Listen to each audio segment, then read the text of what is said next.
सबको जय मसीह कीजिए। जय मसीह। अगले विषय में हम जाएंगे, लीजिएगा, तुम्हारा परखा हुआ विश्वास। जी, परखा हुआ विश्वास, पहला पतरस उस 1 अध्याय का 7 पढ़ेंगे। और यह इसीलिए है जी। कि तुम्हारा परखा हुआ विश्वास, जो आग से ताए हुए नाशवान सोने से भी कहीं अधिक बहुमूल्य है। जी, क्या लिखा है? तुम्हारा परखा हुआ विश्वास, जो आग से ताए हुए नासवान सोने से भी। तो विश्वास प्रभु कौन सा मांग रहा है? परखा हुआ। परखा हुआ विश्वास क्यों प्रभु को चाहिए? हाँ जी, प्रभु हमारे जीवन में परखे हुए विश्वास को ही क्यों चाहता है? क्योंकि हमने देखा, विश्वास तो पूरे मन से कर लिया किसने? खोजे ने। लेकिन यहाँ हम देख रहे हैं भी विश्वास कौन सा भी चाहिए प्रभु को। तुम्हारा, देखो ये हमारा, यानी कि हमारा परखा हुआ विश्वास, शब्द दिया आग से ताए हुए नासवान सोने से भी अधिक कहीं।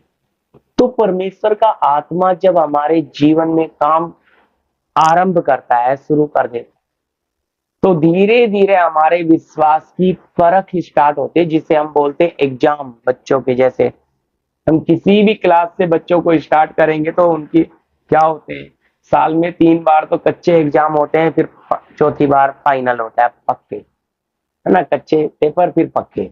इसी तरह प्रभु भी क्या करता है, हमें हर परिस्थिति में हमसे क्या लेता है? परखा हुआ विश्वास चाहता है। हालात, परिस्थिति, हमें लगता है हमारे जीवन में अचानक हुआ है घटना, पर प्रभु उस परिस्थिति को मेरे जीवन में लेकर आया है। क्योंकि वचन कहता है, जो प्रभु के लोग हैं, जो प्रभु से प्यार करते हैं, उनके लिए सारी बातें मिलकर। तो अगर कोई झगड़ा करने आया तो उसमें भी कुछ भलाई है। कोई आपका पैसा लूट के ले गया, बेईमानी करके धोखा कर गया, तो आपको उस समय इस हालात में, परख में आपको प्रभु रखेगा। तो ये अभी कहेंगे जी, धोखा करने से कैसे, पैसा लेके मुकर जाने से कैसे, काम करवा के पैसा ना देने से कैसे, मजदूरी ना देने से, ये सब चीज से कैसे परख हो रही है, कैसे परखा हुआ विश्वास आएगा? जी बिल्कुल ऐसे ही परखा हुआ विश्वास आएगा है? क्योंकि परमेश्वर देखो किस, हमें जब परखता है तो उसके लिए पढ़िएगा एक और वचन, आप मेरे साथ, फिर दोनों वचन को मिलाते हुए पढ़ेंगे। आयुब 23:10। परंतु वह जानता है परंतु वो जानता है कि मैं कैसी चाल चला हूँ, मैं कैसी चाल चलता हूँ, और जब वह मुझे तालेगा, जब वो मुझे तालेगा, तब मैं सोने के समान निकलूंगा। हाँ देखो, ताने का शब्द समझते हैं? तालेगा मतलब समझते हैं? या परख लेगा तो बोल देंगे, लेकिन ताने का मतलब क्या है? किसी चीज को आग में तपाया जाता है, जैसे सोने को। तो पहला पत्र हमने पढ़ा, तो आग में ताए हुए नासवान सोने, तो आग में ताया गया है। तो इसी तरह कहता है, अय्यूब बोल रहा है यहाँ पे, ऊपर आप टाइटल में भी चाहे पढ़ लेना। अय्यूब कहता है, परंतु वो जानता है कि मैं कैसी चाल चलता हूं, और जब वो मुझे तालेगा तब मैं सोने के समान निखरूं। हालेलुया, निखरूंगा, माफ कीजिए, हालेलुया। यानी कि अय्यूब एक धर्मी व्यक्ति था, अय्यूब एक सच्चा व्यक्ति था। इसके बारे में खुद परमेश्वर ही गवाही देता है कि अय्यूब धर्मी था। लेकिन अय्यूब को जब परमेश्वर ने ताने के लिए उठाया, अपने हाथ में लिया, तो अभी बहुत विश्वासियों को तो यही लगता है, भाई प्रभु तो प्यार करता है, प्रभु तो अच्छा है, प्रभु भला है। लेकिन प्रभु की परखने वाले स्वभाव को उन्होंने समझा नहीं है। प्रभु जब ताता है, आग में डालता है ना, वो समझ नहीं आता है। इसलिए परखा हुआ विश्वास स्वर्ग में ले जाना है प्रभु ने, तो वो हमें समझ आना है। तो देखो, ये बात आपके दिल में जानी है जो मैंने आपके सामने रखा, तुम्हारा परखा हुआ, तो हमारा परखा हुआ विश्वास। तो अय्यूब जो है इलिपुज को उत्तर दे रहा है, अपने मित्र जो उसके आए हुए, कहता है भाई जब वो मुझे टालेगा तो सोने से भी ज्यादा, देखो पुराने नियम का संत है, अपने आप को ही बता रहा है, कहता है मैं कैसा बन जाऊंगा, सोने के समान क्या हो जाऊंगा। हाँ जी, लास्ट लाइन क्या है, सोने के समान है मनोज भैया, क्या हो जाएगा सोने के समान। सोना कैसा, आग में से देखा है, आग में जब पिघल जाने का सोना कैसा दिखता है, कैसा नहीं, सारी गंदगी, सारी मलिनता, उसका मैल मूल सब निकल के पूरा पेवर खरा सोना हम बोलते हैं, आग में शुद्ध। तो मतलब उसमें कोई भी फिर गंदगी, आग, क्योंकि आग ने वो सब अलग कर दिया उसमें जो भी था। तो इसी प्रकार पवित्र परमेश्वर हमें अलग अलग परिस्थिति में डाल देता है। तो वो इसलिए पिता हमें प्यार करता है, स्वर्गीय पिता हमसे नफरत नहीं करता। जैसे हमारा बच्चा अगर एग्जाम एबीसीडी नहीं लिख रहा है, होमवर्क नहीं कर रहा है, तो हम उसको पनिशमेंट देते हैं, हम उसकी ताड़ना करते हैं, हम उसे पिटाई करते हैं, क्यों, हम उसे पढ़ाना चाहते हैं, लेकिन वो नहीं। तो उसको ताड़ना करने से समझ आ जाता है, अगर कितना भी बहानेबाजी करूंगा, पेट दुख रहा, लेकिन नहीं करूंगा जब तक मम्मी पापा छोड़ेंगे। ठीक इसी तरह हमारा परमेश्वर भी हमारी ताड़ना किसके लिए कर रहा है, फायदे के लिए। इब्रानी में लिखा है, वर्तमान में हर प्रकार की ताड़ना सौखी की बात दिखाई देती है, पर जो उसको सहते सहते पक्के हो जाते हैं उनको बाद में चैन के साथ धर्म का प्रतिफल।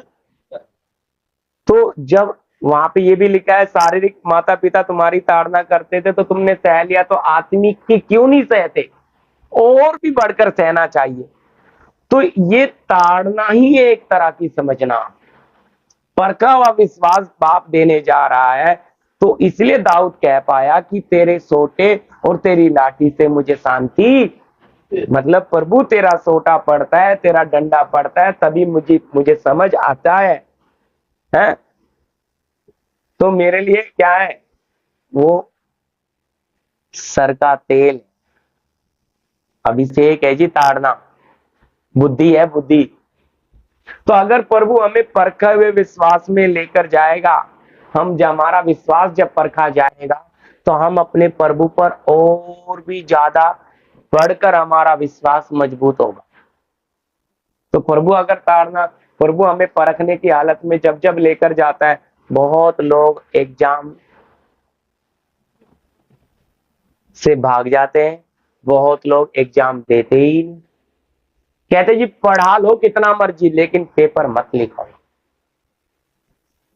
भाई आप पढ़ रहे हो, आपको समझ आ रहा है कि नहीं, ये तो एग्जाम ही बताएंगे ना, पेपर ही बताएंगे। तो इसी तरह हम प्रभु में कितने पक्के हैं, हमारा प्रभु में कितना विश्वास है, ये कौन बताएगा, ये परख बताएगी। जब मेरे सामने वो टेस्ट आएगा, जब वो मेरे सामने बीमारी या क्लेश आ जाएगा, तो वहां मैं प्रभु के ऊपर मेरा कितना विश्वास है, वो है परखा हुआ विश्वास। उस हालत में अगर मैं खड़ी हूं, मैं खड़ा हूं, तो हम जरूर जय मिल जाएगी हम है? तो अब इसकी कंडीशन कैसी है अय्यूब की, पढ़िएगा, देखो अय्यूब 1 अध्याय का 8 से 12 तक पढ़िए। यहोवा ने शैतान से पूछा, यहोवा ने शैतान से पूछा, क्या तूने मेरे दास अय्यूब पर ध्यान दिया है? क्या तूने मेरे दास अय्यूब पर ध्यान दिया है, क्वेश्चन मार्क। हाँ जी, क्योंकि उसके तुल्य खरा और सीधा और मेरा भय मानने वाला और बुराई से दूर रहने वाला मनुष्य और कोई नहीं है। देखो जी, गवाही इसकी परमेश्वर खुद दे रहा है। मैंने आपको पिछले वचन में खोजा बताया, वो कहां से निकल कर आ रहा था, लौट कहां से रहा था, यरूशलेम से, और क्या पढ़ते हुए आ रहा था, एशिया की किताब, धर्मी था वो। लेकिन यहां हम देखते हैं अब अय्यूब के पास परमेश्वर खुद शैतान को उकसा रहा है एक तरह का, क्या तूने मेरे दास अय्यूब पर क्या दिया है? ध्यान दिया। कहता है भाई उसके जैसा खारा और सच्चा कोई है ही। अगला पढ़िए। हाँ जी। शैतान ने यहोवा को उत्तर अब दिया, शैतान ने यहोवा को, परमेश्वर को उत्तर दिया, क्या अय्यूब परमेश्वर का भय क्या अय्यूब परमेश्वर का भय बिना लाभ के मानता है? बिना लाभ के मानता है? क्या तूने उसकी और उसके घर की हाँ और जो कुछ उसका है उसके चारों ओर बाड़ा नहीं बांधा? जी। तूने तो उसके काम पर आशीष दी है हाँ और उसकी संपत्ति देश भर में फैल गई है, हाँ जी। परंतु अब अपना हाथ बढ़ाकर जो कुछ उसका है हाँ जी उसे छू, जी। तब वह तेरे मुंह पर तेरी निंदा करेगा। हाँ यहोवा ने शैतान से कहा, सुन, जो कुछ उसका है, जो कुछ उसका है, वह सब तेरे हाथ में है, सब तेरे हाथ में है, केवल उसके शरीर पर हाथ न लगाना। केवल उसके शरीर पर हाथ ना लगाना। तब शैतान यहोवा के सामने से चला गया। देखो जी, अब प्रभु ने बाड़ा हटा दिया। अपने पुराने नियम के संत का क्या हटाया प्रियो? पुराने नियम का। ध्यान देना इस बात पे बहुत। क्यों पुराने नियम का मैं इसलिए बार बार बोल रहा हूं भाई, आपने ध्यान देना, अभी तक इसके लिए यीशु ने अपना लहू नहीं बहाया, यीशु ने इसके लिए कीमत नहीं दी है। ये बराती है, पुराने नियम का संत है, इसके पास व्यवस्था नहीं है, इसके पास यीशु का लहू नहीं है। अगर इसको इतना सेफ रखा है, सुरक्षित, इसकी प्रॉपर्टी को बाड़ा लगाया, इसके बच्चों को बाड़ा लगाया, घर परिवार, और इसके शरीर को भी क्या लगा दिया? कहता है उसका शरीर नहीं छूना, क्योंकि बाद में ये बाड़ा हटाता है शरीर का, लेकिन बाड़ा है। बाड़ा समझते हैं ना, जैसे कोई चीज को घेराबंदी, भाई इससे आगे नहीं। तो पुराने नियम के संत को अगर प्रभु ने इस तरह से रखा था, तो अच्छी तरह ध्यान देना, हम तो इनसे बहुत ज्यादा बहुमूल्य है, हम इनसे ज्यादा कीमती हैं। ये बात हमें समझनी। तो अगर इसे पुराने नियम के बराती को इस कंडीशन से जाना पड़ेगा, तो आप और मैं तो दुल्हन है। इसलिए देखो, अगर ये बोलता है कि जब मुझे ताया जाएगा तो मैं कैसा निकलूंगा? सोने के समान खरा, शुद्ध हो जाऊंगा। तो आप और मैं, हमारे अंदर ये विश्वास नहीं आता जी। क्यों नहीं आता? हमारे पास प्रभु जब पहुंचता है, तो पिछली बार मैंने आपको सूबेदार के बारे में खाली उदाहरण दिया था। यीशु कहता है मैंने ऐसा विश्वास इस्राएलियों में भी नहीं पाया जी। हालेलुया। कहता है ऐसा विश्वास मैंने, क्योंकि कहता है तू यहीं से कह दे तो मेरा दास वहां चंगा। इतना महत्व। यहां तो अय्यूब की बात हम पढ़ रहे हैं, पुराने नियम का कोई कीमत नहीं दी गई, लेकिन इसके अंदर सच्चा धर्मी है। तो सच्चे लोगों की ही परख होती है, जो बुराई छोड़कर सच्चाई में चलना शुरू करते हैं। तो आपका मेरा विरोधी शैतान फाड़ने वाले सिए के समान उसी के पीछे लग जाता है, क्योंकि वो सच्चाई का विरोधी है जी, सत्य का विरोधी। और आप सच्चाई पे चल पड़े, तो जब आप, अब यही परख शुरू हो गई। अब परमेश्वर ने उसको अनुमति दे दी कि प्रदीप के पीछे पीछे चलो, अभी दिनेश के पीछे पीछे रहो, जब मौका मिल जाए तुम उसे क्या करो? फाड़ डालो। तो अगर भाई दिनेश समझ के साथ चलेगा, जब परिस्थिति बिगड़ेगी, उस परिस्थिति में उसको जय पाकर ऊपर आना है।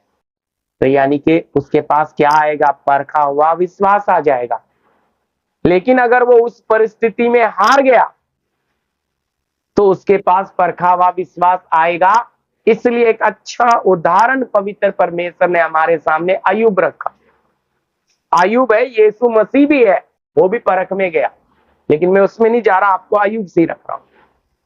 है आयुब में हम देख रहे तो आयुब की सारी संपत्ति चली गई, जानवर खेत सब वही था, बच्चे भी चले गए, सब चला गया। तीसरा बाड़ा शरीर का भी हटवा दिया। सर शैतान बोलता है खाल के बदले काल, प्राण के बदले इंसान, तो शैतान बोलता है परमेश्वर को उसका मुझे शरीर भी छूने दे, तो प्रभु ने वो बाड़ा भी हटा दिया, तो पैर से सर तक फोड़े आ गए। फिर भी नहीं माना तो फिर पत्नी को अंदर घुस के, ध्यान से समझना, विश्वास की परख, पत्नी के अंदर घुस के कहता है तू मरता है तो मर जा, पर परमेश्वर की बुराई का कहता तू एक मूढ़ स्त्री जैसी बातें करती है। जब हम उससे भलाई लेते हैं तो बुराई, दुख लेते हैं सुख लेते हैं तो दुख क्यों ना, बोलो जी। तब भी अब्राहम, ओ माफ कीजिए अब्राहम नहीं, आयुब अपनी खराई पर बना रहा। तो प्रियो हम भी तो इसी वचन से पढ़ रहे हैं, इसी पिता के बारे में सीख रहे हैं, इस बात को पतरस लिख रहा है, तुम्हारा परखा हुआ विश्वास जो आग से ताए हुए नासवान सोने से भी कीमती, तो स्वर्ग के अंदर जाने वाला विश्वास है परखा हुआ विश्वास। तो अगर क्यों पौलुस संत ये भजन गा रहा है कि सारी बातें मिलकर भलाई को उत्पन्न, अब बताओ बदनामी करवा दी मेरी किसी ने, तो मेरे लिए क्या भलाई है, आएगा ना उसमें परखा हुआ विश्वास। क्या यीशु की नहीं हुई, यीशु का तन का आखिरी कपड़ा तक उतार लिया जी, वचन कहता है उसने मुंह खोला नहीं, बद होने वाली भेड़ के समान चुपचाप। तो अगर उसके साथ इतना हुआ तो हमारे साथ जब परख में प्रभु हमें लेके जाता है, होता क्या है, हमारे अंदर का जो गुस्सा है, गुस्सा देखो सच्चे लोगों में जलन भी होती है और गुस्सा भी होता है, ध्यान से समझो। एक जलन होती है बर्बाद करने वाली और एक जलन होती है अच्छी। तो एलिया के अंदर जलन कौन सी, परमेश्वर के प्रतीक जलन, इंसानों से जलन नहीं थी कि मैं, अभी लोग इंसानों से जलते हैं, वो आगे ऐसा क्यों हो गया, वो आगे क्यों चला गया, उसका भला क्यों हो गया, वो जलन लगे जी। परमेश्वर के प्रतीक जलन मतलब प्रभु कितना पवित्र है, उस पवित्रताई में हमें जाना है। लेकिन यहाँ हम देखते हैं भाई सब कुछ बर्बाद होने के बाद भी आयुब अपनी खराई पर बना हुआ है। अब बताओ अब ये बच्चे मर गए, बच्चे मर गए आयुब के, लिखा है आपने जरूर पढ़ा होगा, पढ़ाएंगे नहीं। अब बच्चे मर जाएंगे तो करेंगे विश्वास प्रभु पे, नहीं जी फिर थोड़ा ही होगा विश्वास। प्रभु तू जिंदा था तो तूने बचाया क्यों नहीं, हमने तो बहुत प्रार्थना की, हमने तो बहुत वो किया। परमेश्वर के मन के अनुसार का व्यक्ति दाऊद राख पे टांट ओढ़कर बैठकर रो रहा है, प्रार्थना कर रहा है, आपस में बैठ के सेनापति सब बातें करने लगे, फुसफुसला रहे, उनकी आवाज सुनकर बोलता है क्या लड़का मर गया, बोलते हैं हाँ जी मर गया। सब डर रहे थे, राजा है भाई, क्योंकि दाऊद से गलती हुई थी। और उसकी सजा, वो बीमार बेटा क्या ठीक हुआ, वहां पड़ा होगा आप लोगों ने, वो मर गया जी। और लिखा है जैसे उसके कान में पड़ा मर गया, वो उठा और नहाया धोया, कपड़ा खाया, खाने की टेबल पे बैठ गया। सेवक आके कहते हैं स्वामी हम तो डर रहे थे कि जब तक वो बीमार था तो तू इतना रो रहा था, इतना कर रहा था। कह रहा भाई जब तक वो बीमार था मुझे आशा, लेकिन अब वो चला गया तो कोई आशा, तब तक मैं विनती कर रहा, वो मेरा फर्ज था। तो देखो क्या वो कुड़कुड़ाया, क्या वो रोया कि प्रभु तू जिंदा प्रभु है मेरा, तू मुझे चरवाहे से राजा बनाया, तू मेरे बच्चे को क्यों नहीं बचाया। सोचिए, आप विचार कीजिए, धर्मी को परखता है, याद रखिए, प्रभु वचन में लिखा उतना ही हमारे जीवन में परीक्षा में डालता है जितना हम सह सकते हैं। मैं ये नहीं कहता कि हमारे भी बच्चे प्रभु मार देगा, नहीं जी, जितनी हमारे पास कैपेसिटी है उतना टेस्ट प्रभु लेगा। जितना मेरा बड़ा विश्वास है उतनी ज्यादा मेरे साथ फर्क बढ़ी है। जितना मैं पवित्रताई में ज्यादा बढ़ता जाऊंगा उतना बड़ा एग्जाम। अभी देखिए, आप एक क्लास के बच्चे के सामने 10वीं क्लास का एग्जाम रखोगे, है ना, वो एक ही क्लास का क्वेश्चन आंसर दे दे जी, बड़ी बात है। 10वीं का तो वो बेचारा कभी दे, तो पिता ऐसा करेगा क्या? कभी भी हमें, अगर हम पहली क्लास में है तो हमारे सामने पहली क्लास का ही क्वेश्चन लेकर आएगा, लेकिन वो 10वीं वाला नहीं लाएगा। तो इसी तरह पवित्र परमेश्वर हमें जब परख रहा है तो हमारी कैपेसिटी पता है उसे, तो हमें उतना उतना ही दोबारा परख लेता है, पड़ोसी परख लेता है, और पत्नी के द्वारा परख लेता है, भाई बहनों के द्वारा परख लेता है, चाचा ताऊ के द्वारा परख लेता है, रिश्तेदारों के द्वारा परख लेता है। वो तो किसी भी हालत में परख लेगा।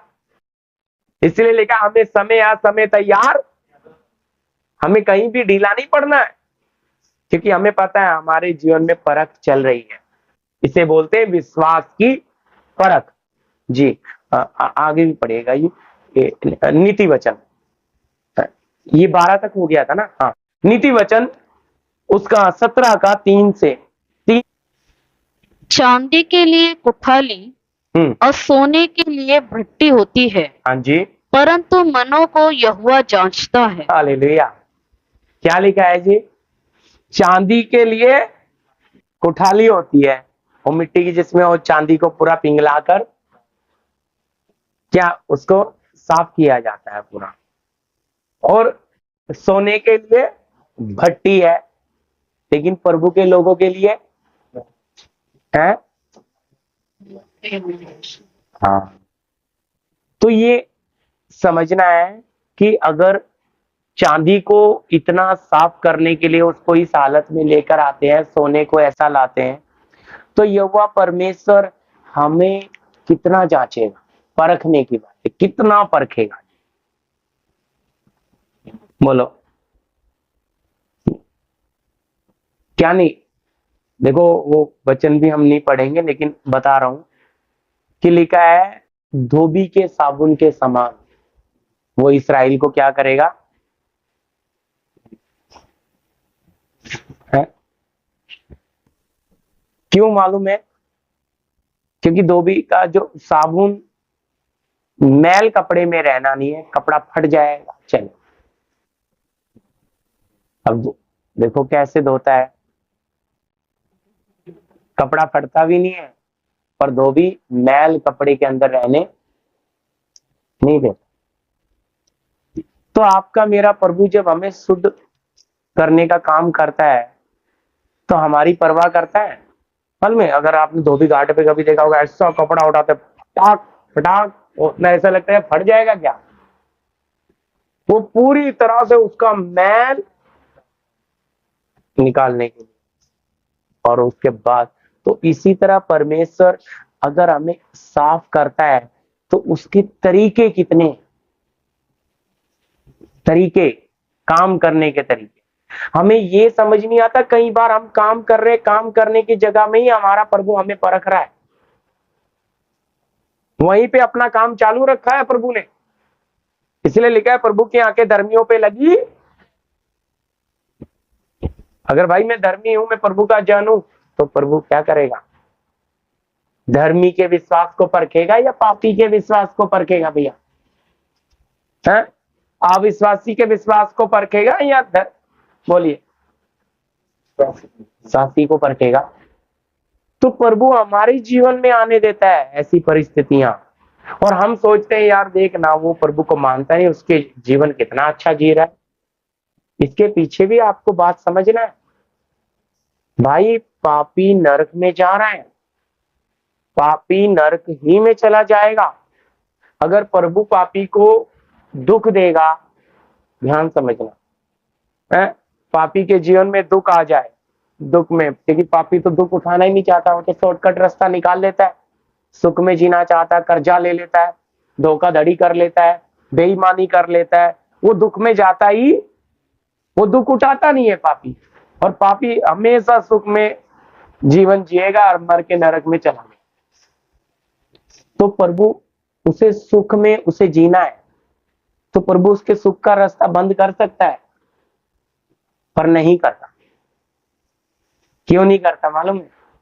क्योंकि भाई तेरे पास यही जीवन है, खा पी ऐश कर जी ले, क्योंकि बाद में तो तुझे युगन युग नरक में जलना ही है।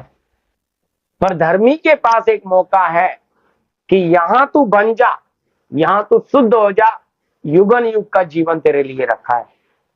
पर अगर पापी को यहां दुख मिल गया और फिर नरक में भी युगन युग का दुख है, तो कहेगा कैसा परमेश्वर है, पृथ्वी पे ले गया वहां में दुख में पड़ा रहा और यहां आ गया। समझना मेरी बात में क्या बोल रहा हूं। इसलिए जो बोलते ना लुच्चे हैं वो ऊंचे हैं, जो बुरे लोग हैं वो बड़े होते हैं जी। बुरा नहीं मानना मेरी बात, उनका नाम वो, क्योंकि उन्हें कोई शर्म नहीं होती, कोई हया नहीं होती, उनके लिए कोई दीन धर्म कोई दया कुछ नहीं। ढीठ घमंडी अहंकारी लालची लोभी ऐसे लोग हैं, उनके अंदर कोई खून का रिश्ते से भी उन्हें मतलब नहीं होता, वो अपना स्वार्थ के लिए जीते। तो ऐसे लोग प्रभु में तो नहीं हो सकते। और फिर अरे ऐसों के पास कोई कमी भी नहीं होती। देखो वो झूठ धोखाधड़ी पाप बुराई व्यभिचार में जीवन जीते फिर भी सुख विलास। ये जो बुरे लोग हैं वो उनको कोई तकलीफ नहीं आती, उनके रास्ते भी चुटकियों में खुल जाते हैं। और धर्मी बेचारा पिसता ही रहता है, धर्मी कुचलता ही रहता है। धर्मी के साथ सबसे ज्यादा क्या होता है, इसलिए एशिया में क्या लिखा है, सच्चाई बाजार में गिर पड़ी, सिधाई प्रवेश नहीं करने पाती, और जो बुराई से भागता वही शिकार हो जाता है। मतलब बेचारा धर्मी व्यक्ति बुराई में पड़ना नहीं चाहता, फिर वही शिकार बनता है। ऐसा क्यों बेटा? हाँ उधर थोड़ा, ऐसा क्यों होता है बोलिए? हम तो बुराई से भाग रहे हैं और बुराई हमारे ही पीछे पड़ी है? इस संसार हमारा जो विरोधी शैतान है वो परमेश्वर के पीछे भागेगा, संसार के पापी लोगों के पीछे भागेगा, या धर्मी के पीछे? समझ रहे? वो हमारे ही पीछे है, इसलिए लिख कर दिया तुम्हारा विरोधी शैतान। तो वो हमारे पीछे इसीलिए है कि क्या करे, वो हमें हर हालात में हर परिस्थिति में ले जाए। और उस परिस्थिति उस हालात में जाने से अय्यूब क्या बोल रहा है? अंत में मैं सोने के समान बताया जाऊंगा, पर मैं निखर जाऊंगा। 23 में हमने पढ़ा ना, पर अय्यूब बिल्कुल वैसे ही गया, उसको पता था मेरा प्रभु बाद में अपने आप ही, बाद में देखो जी सब चीज उसे डबल मिल गई, बच्चे छोड़ के, बच्चे भी मिल गए बाद में, सब हो गया उसको आशीष। लेकिन प्रभु ने जब उसको परखा तो उसके ऊपर कोई दया नहीं। एग्जाम लिखते समय बच्चे तूने जो पढ़ा है वो लिखो, उस पर कोई छूट नहीं है। इसी तरह परमेश्वर परखते समय हमें हमारे साथ कठोर हो जाता है, जो व्यवहार हमें अच्छा लगता नहीं, पर वो कठोर इसलिए है मालूम है, जब बच्चे के ऊपर हम कठोर बनते हैं और बच्चा सब में A1 ले आता है तो माँ बाप कितने खुश होते हैं, वाह हमारा बच्चा। लेकिन उसके पीछे मेहनत कितनी करी है वो भी तो देखना पड़ता है। यहाँ देखो भाई इसके पीछे कितना। तो इसी तरह जब हमारे पास परखा हुआ विश्वास आ जाएगा तो हम भी खुश, और फिर बच्चे को लगता है मम्मी पापा ने अच्छा किया, अगर वो मेरी पिटाई नहीं करते, मुझे ट्यूशन नहीं पढ़ाते, तो मैं इतने अच्छे मार्क्स लेके वो मुझे खेलने से नहीं रोकते। पहले तो उसे सब चीज में बुरा लगता था, पढ़ाई में हर चीज में रोक रहे हैं, फ्रीडम नहीं दे रहे मुझे, है मुझे पढ़ाई पढ़ाई पढ़ाई यही। तो अब नंबर देखकर इतना खुश हो रहा है। ऐसा ही होता है जब आप परखे हुए विश्वास से निकल आओगे आगे, है तब आप कहोगे प्रभु तेरा धन्यवाद, तूने हमें अच्छा किया, ऐसी परिस्थिति से ले गया। अगर तू हमें सुख के रास्ते में डाल देता तो हमारे पास तो विश्वास कभी होता ही, हम तो सुख में जाके बर्बाद, हमारी आत्मा मुरझा के भी मर जाती, क्योंकि जो सुख में पड़ गए वो जीवन से खत्म हो गए जी। जीवन में नहीं पहुंचते वो लोग जो सुख। ऐसा नहीं है कि प्रभु में चल रहे हैं तो हमें सुख नहीं, सुख है, हालेलुया। सुख प्रभु ने हमें दिया है, सुख हम प्रभु हमारे जीवन में जैसी परिस्थिति लाए हम उसमें कैसे बने रहना है, धन्यवाद के साथ। इसलिए आयुब का जीवन मैंने आपके सामने रखा कि आयुब से हमें समझना है कि अगर आयुब पुराने नियम के संत को पिता ने इतना परखा तो नए नियम के लोगों को कितना अधिक परखेगा है? और मैंने आपको बोला भाई पापी को तो फिर कहां डाल देगा। एक और लास्ट वचन ले लीजिए, देखो एक वचन मुझे मिला नहीं था लेकिन अब नहीं ढूंढेंगे, समय हो गया, फिर ले लेंगे प्रभु की मर्जी है तो। पहला पत्रस 4:12। हे प्रियो, जो दुख रूपी अग्नि तुम्हारे परखने के लिए तुम में भड़की है, जी इससे यह समझकर अचंभा न करो कि कोई अनोखी बात तुम पर बीत रही है। जी रूपी, हे प्रियो शब्द दिया है, हे प्रियो जो दुख रूपी अग्नि तुम्हारे परखने के लिए तुम में, तो कौन सी है?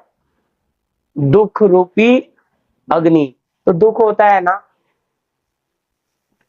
जब आपके साथ कोई बेईमानी करता है, कोई विश्वासघात करता है, धोखा करता है, बेईमानी करता है? आप बहुत ज्यादा प्यार करते हो उस पर, वो आपके साथ पीछे से क्या कर रहा है? धोखा कर रहा है। तो आपको अच्छा लगता है अंदर से? दुख होता है, दुख कि यार मैंने तो कभी नहीं, उसको वो दर्द दिखता नहीं है लेकिन वो अंदर वो दर्द होता है। इसलिए यहाँ पवित्र आत्मा में वो वचन को लिखा है, जो दुख रूपी अग्नि तुम्हारे परखने के लिए तुम में भड़की है। तुम में यानी कि हम में। इससे क्या नहीं करना? अचंभव, कोई अनोखी बात हम पर नहीं बीते। हाँ जी आगे जी, कोई अनोखी बात, यह समझकर अचंभा न करो कि कोई अनोखी बात तुम पर बीत रही है। अचंभव क्यों होता है? हाँ जी, जब प्रभु परख रहा है, जिसे समझ नहीं है भाई वो तो कुड़कुड़ाएगा, रोएगा, कहेगा प्रभु हम तो तेरे सच्चे लोग हैं, हमने तो उनके साथ ऐसा किया है, वो हमारे साथ ऐसा क्यों कर रहे हैं? अनजाने में कुड़कुड़ाना शुरू कर देते हैं और शैतान हंसता है, देखा प्रभु तेरा बेटा दिनेश क्या कर रहा है? कुड़कुड़ा रहा है। क्यों कुड़कुड़ा रहा है? क्योंकि उसे पिता समझ में आया ही। इसलिए बहुत लोग, देखो जी अभी बीमारी आ गई शरीर में, प्रार्थना किया ठीक, प्रभु ने अच्छा नहीं किया तो कोई बात नहीं, प्रभु पे विश्वास है मेरा। अभी मेरा विश्वास प्रभु पे है और घर के लोग बोल रहे नहीं नहीं चलो भाई इसको हॉस्पिटल ले जाओ, जबरदस्ती ले गए आपके घर के, आप चले गए, आपके अंदर तो विश्वास है लेकिन आप दवाई भी नहीं खा रहे, तो घर वाले लेके आए जबरदस्ती, वो भी खिला दिया, खा लिया आपने, लेकिन चंगाई नहीं। अब चंगाई नहीं मिल रही है तो प्रभु उस तकलीफ में कुछ भलाई पैदा कर सकता है कि नहीं, बोलो? अब परमेश्वर का निशाना क्या है? जैसे हम कैरम खेलते हैं, किसी और को गिराना है, घर के किसी और सदस्य को, इसको बहुत लास्ट तक बीमारी में ले गया और फिर दूसरे का उद्धार किया। ऐसा है प्रभु, समझ रहे ना? जैसे गोटी खेलते ना कैरम, तो इसको मारा पर वो गिराया, जो सोचा भी नहीं था गिराना इसे था, ये तो गई ही नहीं, लेकिन वो तो प्रभु कई बार बीमारियों के द्वारा, परेशानियों के द्वारा क्या करता है? तोड़कर पीसकर सामने वाले को भी बनाता है और उसके द्वारा दूसरे का भी काम। क्यों? वो लोग कभी प्रार्थना ही नहीं करते, वो लोग बस रीति रिवाज करते हैं, आके संडे आ गए, लेकिन अब बीमारी आ गई तो अब तो फूट फूट के रोकर प्रार्थना करेंगे।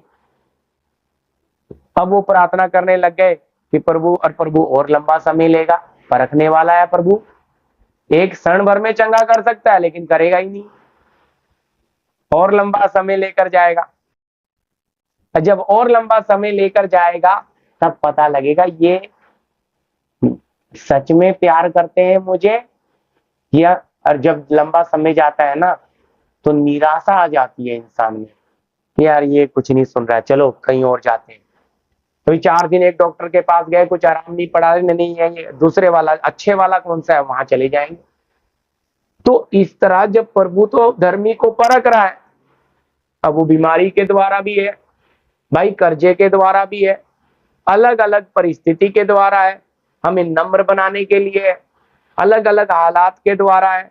तो इसलिए दर्द तो हो रहा है सबको, यहाँ दुख रूपी अग्नि लिखा है, दर्द हो रहा है, लेकिन उस दर्द के अंदर क्या मिल रहा है वो समझ में, और प्रभु को वही चीज चाहिए कि मेरे स्वर्ग में मुझे ले जाना है, परखा हुआ विश्वास। तो भाई मनोज के पास वो परखा हुआ विश्वास होना है, और मनोज भाई को लग रहा है कि नहीं यार ये तो दर्द ज्यादा है, प्रभु इसमें से कुछ राहत दे दो। प्रभु कहता है मुझे भाई, मैं कुम्हार हूं, मुझे पता है मिट्टी पर कितना दबाव देना है, मैं उसे टूटने कभी नहीं दूंगा, और दबाव और आकार दूंगा उसको। आकार समझते ना जी, जैसे मतलब टेढ़ा करना है, कहाँ घुमाना है, कहाँ आकार बराबर हमारा कुम्हार देगा, और हमें टूटने भी, इसलिए लिखा है सहने से बाहर परीक्षा में डालेगा ही, और उसके साथ निकास भी कर देगा कि हम सह सके। तो उसे पता है ये मिट्टी कैसी है और इसको मैंने कितना दबाव देना है। पर भाई कोई बर्तन बिना दबाव के, बिना प्रेशर के बनेगा नहीं, आकार पिता देगा। इसलिए भाई दुख रूपी अग्नि से जाना ही पड़ेगा, परखा हुआ विश्वास प्रभु ने स्वर्ग में लेकर जाना है। ठीक है, प्रभु का धन्यवाद। इसमें कोई सवाल है आपको, फिर अगली बार प्रभु की मर्जी रहेगी तो आप सुन लीजिएगा। प्रार्थना करेंगे भाई, मनोज भैया लास्ट प्रार्थना करें। शक्तिमान परमेश्वर, हम आपको धन्यवाद देते हैं प्रभु, इस मौके के लिए, इस सौभाग्य के लिए प्रभु धन्यवाद। प्रभु इस हफ्ते में प्रभु आपने इकट्ठा किया प्रभु अपने लोगों को, इसके लिए धन्यवाद देते हैं प्रभु। प्रभु आज बड़ी गहरी बातों को प्रभु आपने रखा, परखा हुआ विश्वास। प्रभु विश्वास परमेश्वर के वचन से सुनने से प्रभु बढ़ता है प्रभु। धन्यवाद देते हैं कि प्रभु दिन प्रतिदिन प्रभु इस अंतिम समय में प्रभु जी हमारी आत्मा की क्या भोजन, क्या आवश्यकता है, क्या जरूरत है प्रभु जी, आप भली बातें जानते हैं यस। और दिन प्रतिदिन प्रभु उसमें हमें आगे और बढ़ने के लिए प्रभु कोई तो आत्मा आप सहायता करे, मदद करे जी। प्रभु आने वाले समय में और कठिनाई का भी दिन हो सकता है प्रभु, हर समय में परिस्थिति कैसा भी हो जी, प्रभु आप हमें अपने से अलग होने नहीं देना यस पिता। प्रभु दिन प्रतिदिन प्रभु आपके और जैसे आने का नजदीक है प्रभु, दिन प्रतिदिन संगति में और बढ़ने के लिए प्रभु और सहायता करे, मदद यस पिता। प्रभु पूरी पवित्रता के साथ स्वभाव होकर प्रभु आप चलने के लिए प्रभु सहायता करे प्रभु। जहाँ है प्रभु, जिस जगह पे है, हर एक जगह पे प्रभु एक नमूना बनकर चलने के लिए प्रभु, चिन्हों पर चलने के लिए प्रभु। प्रभु हमारा कितनी भी परिस्थिति कितना भी खराब क्यों ना हो, प्रभु हमारा विश्वास डगमगाने न पाए प्रभु, हमारे विश्वास की रखवाली करने के लिए प्रभु आप हमें कृपा दे, सहायता करें, मदद करें। यहाँ पे बैठे क्योंकि अपना प्राण शरीर को आपके हाथों में सौंपते हो प्रभु, आपके दास ने बड़ी गहरी बातों को खोल कर दिया प्रभु, इसके लिए धन्यवाद देते हैं प्रभु। प्रभु आप आगे के लिए प्रार्थना करते प्रभु, और बातों को खोलने के लिए प्रभु तो आत्मा आप उनकी सहायता करें, मदद करें प्रभु। परिवार को प्रभु आपके हाथों में सौंपते हो, अपने मंडली को प्रभु आपके हाथों में सौंपते हो प्रभु, जिन्होंने नहीं आ पाया प्रभु उन्हें भी याद करते हुए प्रभु आप उनके परिवार को आपके हाथों में सौंपते हैं प्रभु। जब तक प्रभु पृथ्वी पर जीवित है प्रभु, केवल आपकी मर्जी को पूरा करने के लिए प्रभु आप सारी बातों को प्रभु आपके हाथों में सौंपते हुए प्रार्थना यीशु मसीह के नाम से मांगते हैं पिताजी, सुनिए 10 ग्रह कीजिएगा, आमीन आमीन। पिता का प्रेम, पुत्र का अनुग्रह, पवित्र आत्मा की सहभागिता, संगति हमारे साथ, तमाम संत लोगों के साथ प्रभु यीशु के दूसरे आगमन तक होता रहे, आमीन। सबको जय मसीह की जय मसीह।